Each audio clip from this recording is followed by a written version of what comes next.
അരനൂറ്റാണ്ടിലേറെയായി കൊല്ലത്ത് സ്നേഹം വിളമ്പിയ Indian coffee ഹൌസിന് താഴ്വീഴുകയാണ്. നാളെ പ്രവർത്തനം നിർത്തും. ജീവനക്കാരുടെ കുറവും വരുമാനത്തിലെ ഇടിവുമാണ് അടച്ചുപൂട്ടാനുള്ള തീരുമാനത്തിന് കാരണം. കൊല്ലം ജില്ലയിൽ ഇനി കോഫി ഹൌസ് കൊട്ടാരക്കരയിൽ മാത്രം.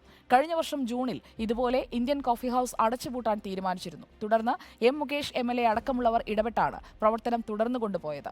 വിഷ്ണു നമുക്കൊപ്പം ചേരുന്നു കൊല്ലത്ത് നിന്ന്. വിഷ്ണു, വിഷമമുള്ള കാര്യമാണ്. കോഫി ഹൗസിലെ കാപ്പിയും അതുപോലെ തന്നെ കോഫി ഹൗസിലെ ബീട്രൂട്ട് ഇട്ട മസാല ദോശയും ഒക്കെ അത് ഇനി കൊട്ടാരക്കരയ്ക്ക് പോയി കഴിക്കേണ്ടി വരും. കഴിഞ്ഞ തവണയും ഇതുപോലെ പൂട്ടാറായപ്പോൾ ഒന്ന് പിടിച്ചു നിർത്തിയതാണ്. ഇത്തവണ അങ്ങനെ പിടിച്ചു നിർത്താനുള്ള സാധ്യതകളെല്ലാം മങ്ങുകയാണ്. അതെ, തീർച്ചയായിട്ടും അരനൂറ്റാണ്ടിലേറെ ഈ പ്രവർത്തനം ആരംഭിച്ച ഈ കോഫി ഹൗസാണ്.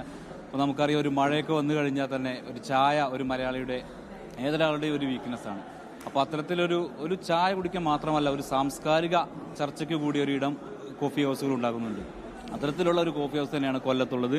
നമുക്കറിയാം, 1965 ഈ കോഫി ഹൗസ് കപ്പലണ്ടി മുക്കിൽ തുടങ്ങുന്നത്. പിന്നീട് ഇങ്ങോട്ട് കൊല്ലത്തോട്ട് മാറ്റുകയായിരുന്നു.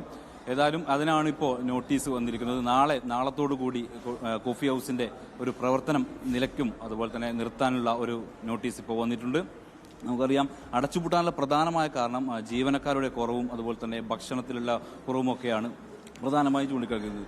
ഒരു 3-4 മാസങ്ങൾക്ക് മുന്നേ മുകേഷൊക്കെ ഇടപെട്ട് ഇത് അടച്ചുപൂട്ടാനുള്ള കാലാവധി നീട്ടുകയൊക്കെ ആയിരുന്നു. എന്നാൽ വാടക കെട്ടിടത്തിൽ നിന്ന് അപ്പുറത്തുള്ള കെട്ടിടത്തിലേക്കൊക്കെ മാറാമെന്നുള്ള വാഗ്ദാനം നടത്തിയിരുന്നു. എന്നാൽ അതൊന്നും നടക്കാത്ത ഒരു തരത്തിലുള്ള ഒരു പോക്കായിരുന്നു. അങ്ങനെ ആയിരുന്നു ഈ ഒരു അടച്ചുപൂട്ടിലേക്ക് വന്നത്. ഏതായാലും സ്ഥിരമായിട്ട് ഇവിടെ ചായ കുടിക്കാനും അതുപോലെ തന്നെ കുശലം പറയാനും ഒക്കെ വരുന്ന ആളുകളുണ്ട്. നമുക്ക് ഇവരുടെയൊക്കെ ഒന്ന് അഭിപ്രായം ചോദിച്ചേക്കാം. ചേട്ടൻ എന്നും വരാറുണ്ടോ കോഫി കുടിക്കാൻ? ഞാൻ ദിവസേന വരികയില്ല, എന്നാലും ആഴ്ചയിൽ പല ദിവസങ്ങളിലും കൊല്ലത്ത് വരുമ്പോൾ ഇന്ത്യൻ കോഫീസിലേക്ക് വരാറുണ്ട്. എൻ്റെ വീട് ഇവിടുന്ന് ഒരു 10 കിലോമീറ്റർ അകലെയാണ്. അപ്പോൾ 2 ദിവസത്തിന് മുമ്പ് ന്യൂസിലുണ്ടായിരുന്നു, ഇന്ത്യൻ കോഫീസ് കൊല്ലത്തെ ബ്രാഞ്ച് അടയ്ക്കാൻ പോവുകയാണ്, ചില സാങ്കേതികമായ പ്രശ്നങ്ങൾ നഷ്ടത്തിലേക്ക് പോകുന്നതുണ്ട്, അതുകൊണ്ടാണ് എന്ന് പറഞ്ഞു. അപ്പോൾ അത് കേട്ടപ്പോൾ നമുക്ക് വളരെയേറെ ഒരു ദുഃഖമുണ്ടായി. അത്ര ദൂരത്താണല്ലേ വരുന്നത്? ദൂരത്തുനിന്ന് ഞാനും എൻ്റെ ഭാര്യയും കൂടെ അടച്ചുപൂട്ടുന്നുണ്ട്. ഇന്ത്യൻ കോഫീസിൻ്റെ ആ രുചി ഓർമ്മ നിൽക്കാൻ വേണ്ടി ഞങ്ങൾ ബുദ്ധിമുട്ടി ഈ പെരുമഴയത്ത് ഇവിടെ വരികയാണ് ചെയ്തത്. അപ്പം നമുക്ക് ഇന്നും കിട്ടി 65 തുടങ്ങിയ ആ രുചിഭേദത്തോടുകൂടി നല്ല ആഹാരം ഇന്നും കിട്ടി. ലാസ്റ്റ് കിട്ടിയിട്ടുണ്ട്. അത് വളരെയേറെ. അതെ, തീർച്ചയായിട്ടും സുജയ, എല്ലാവരും ഇതുപോലെ ഒരു കുശലം പറയാനും അതുപോലെ തന്നെ കോഫി കുടിക്കുക എന്നുള്ള ഒരു ഒറ്റ ലക്ഷ്യത്തിലല്ല വരുന്നത്. ഏകദേശം 100 പേർക്ക് വരെ ഇരുന്ന് ഒറ്റ സമയത്ത് ഭക്ഷണം കഴിക്കാൻ പറ്റുന്ന ഒരു ഇടമായിരുന്നു. അതുപോലെ തന്നെ തുടക്ക സമയത്ത് 40ഓളം ആളുകൾ ജീവനക്കാരായിട്ട് ഇവിടെ ഉണ്ടായിരുന്നു. ഇപ്പോൾ ഏകദേശം 15 പേരായി കുറഞ്ഞിരിക്കുന്നു.